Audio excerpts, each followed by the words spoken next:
Hello there everybody, this is Alex from Hardcore Guides, bringing you my Splatterhouse Brutal Difficulty No Upgrade Run. Hang on, looks like I'm getting fucking shit on my other channel. Yeah, not surprising, but anyway, so this is of course Phase 8, Reflections in Blood. This is the one where you get to fight the clone Ricks for the first time, and this is going to be one of those cases of things just kind of, how do I put it? Getting kind of hard, getting kind of annoying. And sorry, I was reading another comment that was shitting on me again.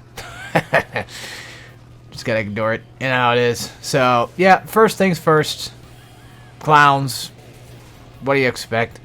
And the whole point of this is you pick a weapon that you would prefer using. I prefer using the chainsaw for this, mainly because,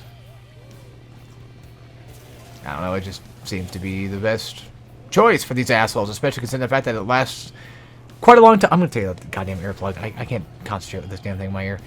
Yeah, it just tends to kind of be a relatively good weapon. It lasts a while, and it just has good attack and just kills them practically instantly.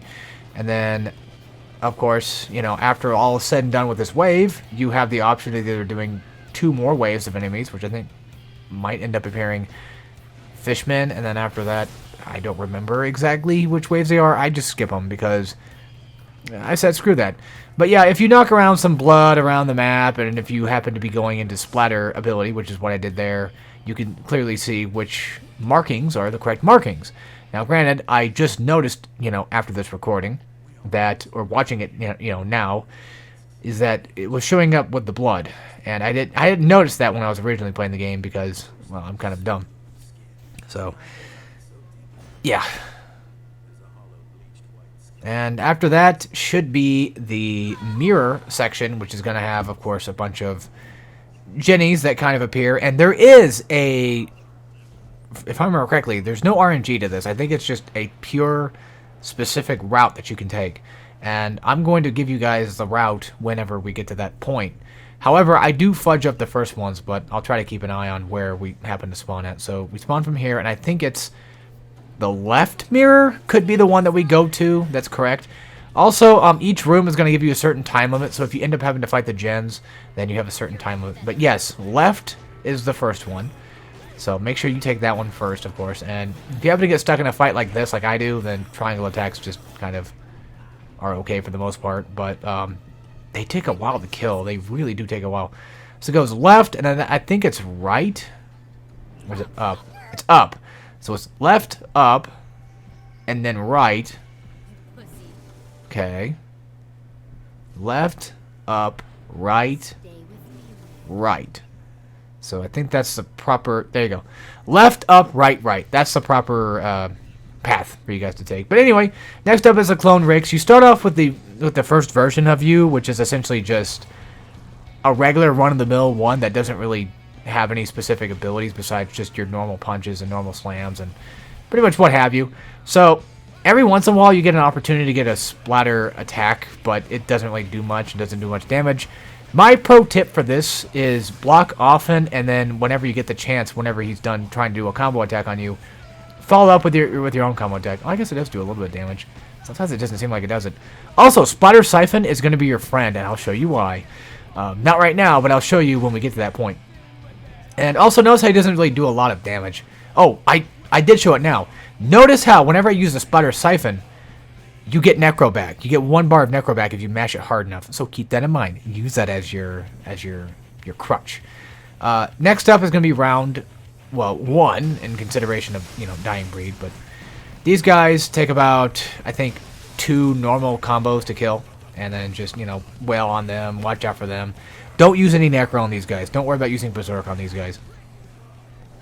Just let them do their thing. Try not to use Necro too often. If they get a little too, if they surround you too hard or whatever, you need to use it, then go ahead. But try to save as much as you possibly can for the next fight. You want to at least try to save Berserk. That's important. You want to build up the Berserk as fast as you possibly can. Now, granted, I think there's 2 fights after that. I think right now we fight regular Rick, who happens to have splatter abilities. He's instantly going to run up and go for a splatter slash. Be careful of that. And then sometimes he tries to do a splatter smash, but you'll know it when they're coming. Just keep your eyes on those splatter abilities. That's my best advice for this, is just keep your eyes on when he's going to do those splatters and just follow up with an attack of your own. Because if you go in for that, you're going to get hit and you're going to probably die, because these things do a lot of damage. If you need to use Siphon, use it, but make sure you mash the shit out of, you know, the Siphon, of course, to get your health back, and also get that Necro back, too.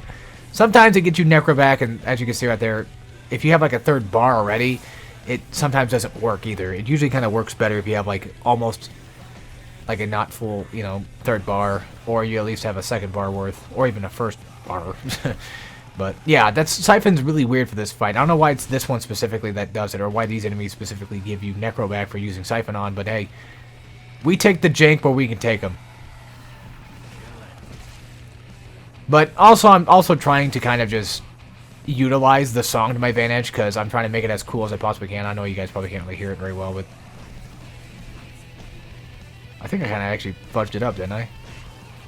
Oh, that's right, because we're in the 2nd part of the song. Okay.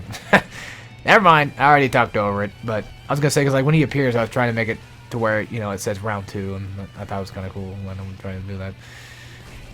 But yeah, like I said, for this guy, just try your best to not use too much of your bars, and watch out for those, you know, splatter attacks. Get 2 bars, and if you're lucky enough, you can eventually get close to 3. Have at least 2 bars, and then finish them off, get close to that 3rd bar, and now Berserk Rick is going to spawn, and this is where things are going to get even worse. And notice how I'm actually talking like this is like an actual guide. It's because this part is just incredibly difficult, especially on the upgrade run. Just in general, it's difficult. So I go in for that instant charge attack that you gain from the dash, and then instead of just finishing him off with like the final square combo, I instead use either triangles to kind of just get those faster attacks to come out. Because if you utilize that final attack inside the square attack, it's just going to ruin everything, and it's going to take too long, and your neck is going to fall down too fast. So yeah, there you go. Anyway, rip off his arms, you know, hit him a few times, pinch his nipples, give him a noogie, that kind of thing, and you're done. So take care, everybody.